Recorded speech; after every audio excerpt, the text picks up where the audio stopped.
What's up, YouTube again? If you watched my first video, yes, this is the same day. My hair is still the same. My shirt's still the same. I just work like that. I don't know what else to tell you. Today, I'm going to be getting into my first business idea.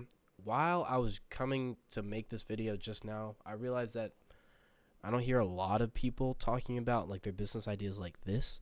And I wonder if that's for a reason. But I didn't do this channel to do what everybody else does. So, let's get into it right here. Let's get out of this. Okay, so lead re-engagement is the name of the game of this business. Let me get this. I made this on my phone. It's in dark mode. We'll make this blue. Okay. So, the business is lead re-engagement. Goal: to contact leads that haven't been contacted in over 30 days to make new personalized attempts at closing them. The reason I thought of this, well, ChatGPT helped me think of this. Let's be real. Let's be really honest. But I did do all the research for this myself, and I thought it was a good idea because I noticed that at my internship, my boss does have a lot of leads that he just doesn't contact anymore. He would have gotten them through lead magnets. If you don't know what a lead magnet is, it's like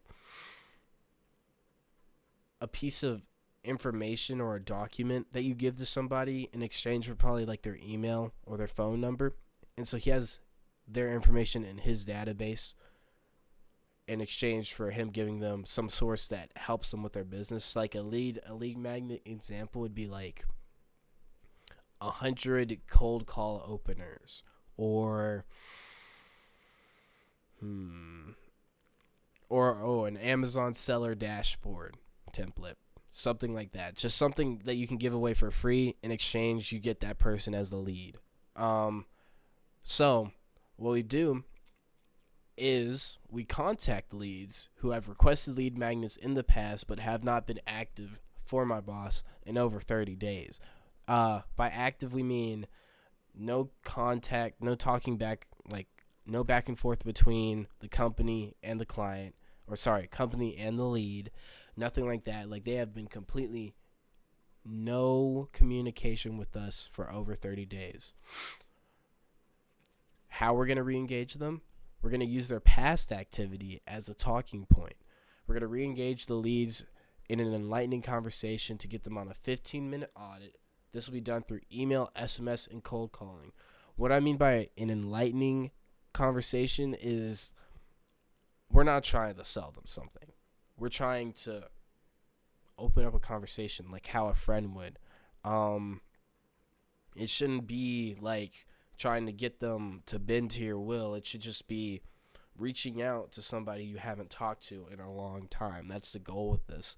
We're trying to make this very natural. And if you don't know, I hope you know what email is, but if you don't, that's what you use your Gmail for. We'll be doing this through Go High Level too. That's how we can do it in bulk. That's why we can do email, SMS, and cold calling. SMS is iMessage, or if you don't have an iPhone, text.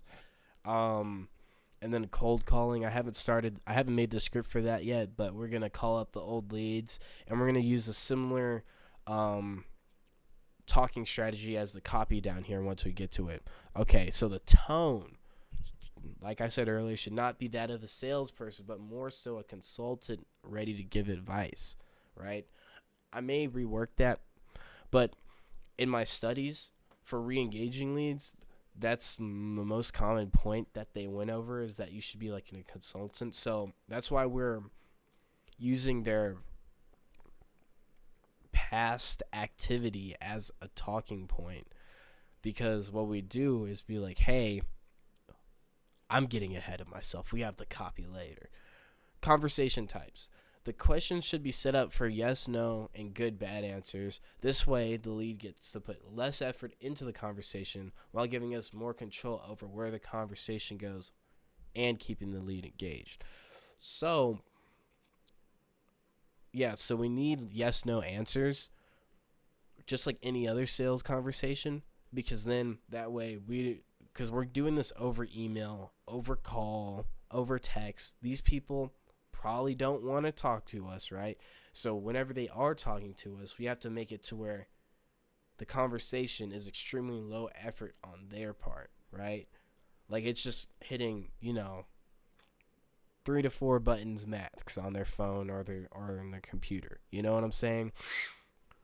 That way we can keep them engaged for longer without, losing them later on in the conversation, losing them without losing them faster. I lost myself on that one. The question should be engaging and relevant to the lead in order to drive interest in holding the conversation. So yeah, we're not going to be like, hey, have you ever heard, like, we're not going to be like, hey, do you want to know how we can drive 15% sales for your company?